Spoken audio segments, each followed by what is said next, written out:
Imagine um líder tão cruel que até mesmo seus inimigos temiam pronunciar seu nome. Um homem que inspirou uma das lendas mais sombrias de todos os tempos. Esqueça os vampiros de filmes e livros, porque a história real é muito mais aterrorizante. Hoje vamos falar sobre Vlad III, o Empalador, o verdadeiro Drácula da vida real.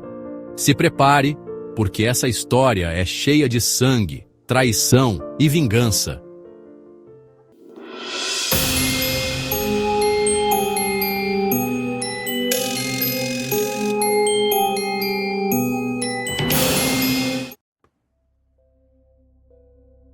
Nascido em 1431, Vlad III era filho de Vlad II, um nobre que fazia parte da Ordem do Dragão, uma irmandade militar criada para defender a cristandade contra o Império Otomano.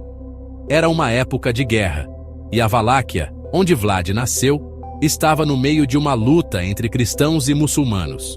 O nome Drácula vem exatamente desse momento, pois significava filho do dragão. Mas a vida de Vlad não seria nada fácil. Seu pai foi capturado pelos otomanos, e como forma de garantir sua lealdade, Vlad e seu irmão foram entregues como reféns ao sultão. Durante anos, ele cresceu entre os turcos, aprendendo suas táticas de guerra, mas também acumulando um ódio mortal por aqueles que o mantinham cativo.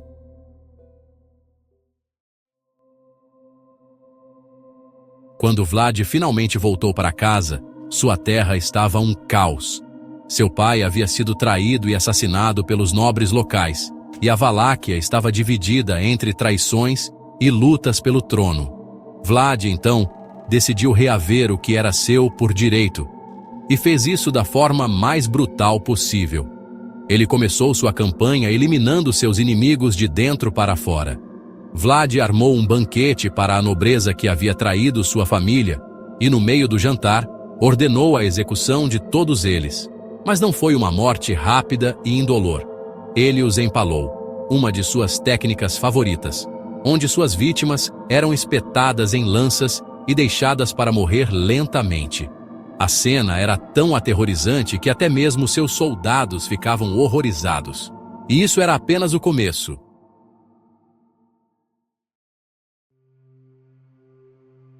Com o tempo, Vlad se tornou príncipe da Valáquia e iniciou uma campanha de terror contra seus inimigos.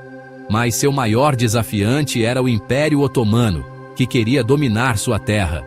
Em 1462, quando os turcos invadiram a Valáquia, eles foram recebidos com uma cena macabra: milhares de soldados otomanos empalados ao longo das estradas. A paisagem era digna de um pesadelo. Corpos putrefatos alinhados por quilômetros, um bosque de empalados. Até o sultão, que era um guerreiro experiente, ficou chocado com tamanha brutalidade e decidiu recuar.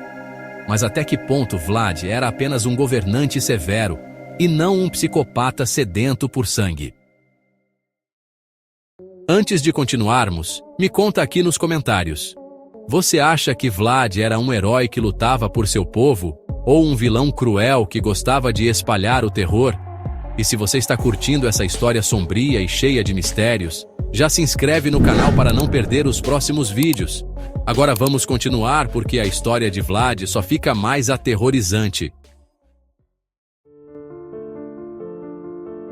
A fama de Vlad chegou até o escritor Bram Stoker, que, em 1897, lançou o famoso romance Drácula. Mas o personagem do vampiro imortal tem pouco a ver com o Vlad histórico. O que realmente os liga? O nome Drácula, sua brutalidade e o fato de que Vlad teria bebido o sangue de seus inimigos em algumas ocasiões.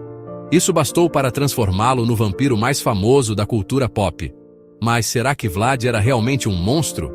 Ou ele era apenas um líder disposto a tudo para proteger seu povo?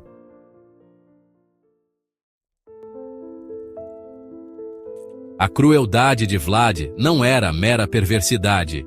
Ele não agia por impulso ou por prazer sádico.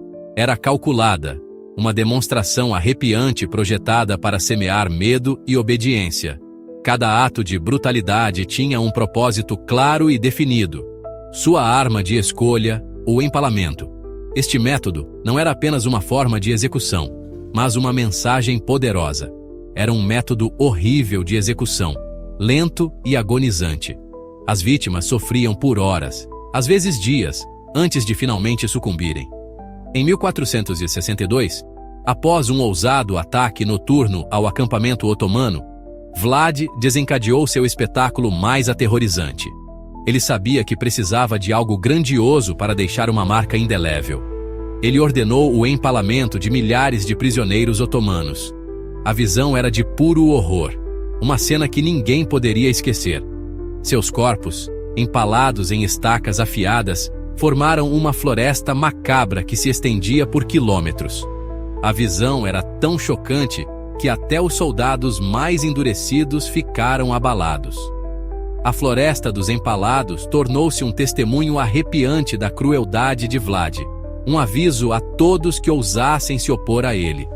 Era uma declaração de poder e uma promessa de destino sombrio para seus inimigos.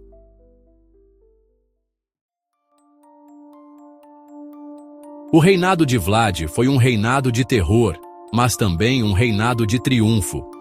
Ele unificou a Valáquia, repeliu invasores estrangeiros e incutiu um senso de ordem por meio de seus métodos brutais. Ele foi um tirano implacável, mas também um governante astuto, que entendia a posição precária de seu reino. Ele reformou o sistema jurídico valáquio, promoveu o comércio e até desafiou o poder dos boiardos, as poderosas famílias nobres. Seus métodos eram brutais, mas eficazes. Ele trouxe estabilidade a uma terra devastada pelo caos, embora uma estabilidade construída sobre o medo.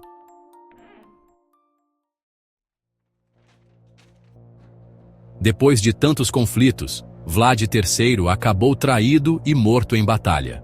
Sua cabeça foi cortada e enviada ao sultão, que a exibiu como um troféu. Mas seu corpo desapareceu, dando origem a inúmeras teorias. Alguns dizem que ele foi enterrado em um mosteiro na Romênia. Outros acreditam que seu corpo nunca foi encontrado porque ele nunca morreu. Afinal, Vlad, o empalador, viveu como um monstro e morreu como uma lenda. E talvez, como o verdadeiro Drácula, ele ainda esteja por aí.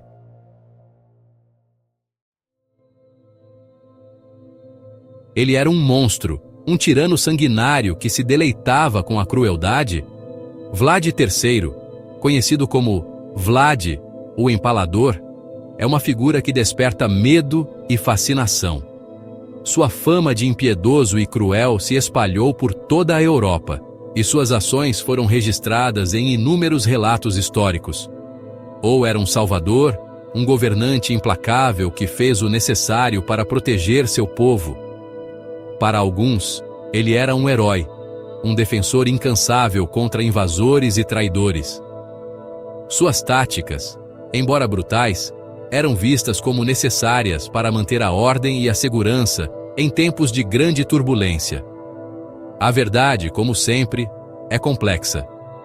Vlad III viveu em uma época de conflitos incessantes, onde a sobrevivência muitas vezes dependia de medidas extremas. Os registros históricos são muitas vezes contraditórios, pintando um quadro de um homem tanto temido quanto respeitado. Ele foi um produto de seu tempo, um homem forjado no fogo de uma era brutal. As guerras constantes e as ameaças externas moldaram sua visão de mundo e suas ações. Ele acreditava que a força e a intimidação eram essenciais para a sobrevivência de seu reino. Ele foi um guerreiro habilidoso, um estrategista astuto. Suas habilidades no campo de batalha e sua capacidade de planejar e executar estratégias complexas eram lendárias. Ele sabia como usar o medo como uma arma, tanto contra seus inimigos quanto para manter a ordem interna. E um governante implacável que trouxe estabilidade através do medo. Sua reputação de crueldade era, em parte, uma ferramenta para dissuadir invasores e manter seus súditos sob controle. Ele acreditava que a paz só poderia ser alcançada através da força. Seu legado permanece um tema de debate, com historiadores e estudiosos discutindo se suas ações foram justificadas ou se ele foi simplesmente um tirano. A linha entre herói e vilão é muitas vezes tênue, e Vlad III é um exemplo perfeito dessa dualidade, uma lembrança arrepiante da escuridão que pode espreitar no coração humano. Suas ações, embora terríveis, nos forçam a confrontar a capacidade humana para o mal e a violência. Ele é um espelho sombrio de nossos próprios medos e impulsos. Ele era um monstro ou um salvador? A resposta a essa pergunta depende de nossa perspectiva e de como escolhemos interpretar suas ações. Ele é um símbolo da luta eterna entre o bem e o mal, entre a ordem e o caos. A resposta talvez esteja dentro de nós mesmos, em nossa própria capacidade para o bem e para o mal. Vlad III nos desafia a olhar para dentro e a questionar nossas próprias motivações e ações, em nossa própria capacidade para o bem e para o mal. Ele nos lembra que a linha entre herói e vilão é muitas vezes tênue e que, em última análise, somos nós que decidimos como essa história será contada.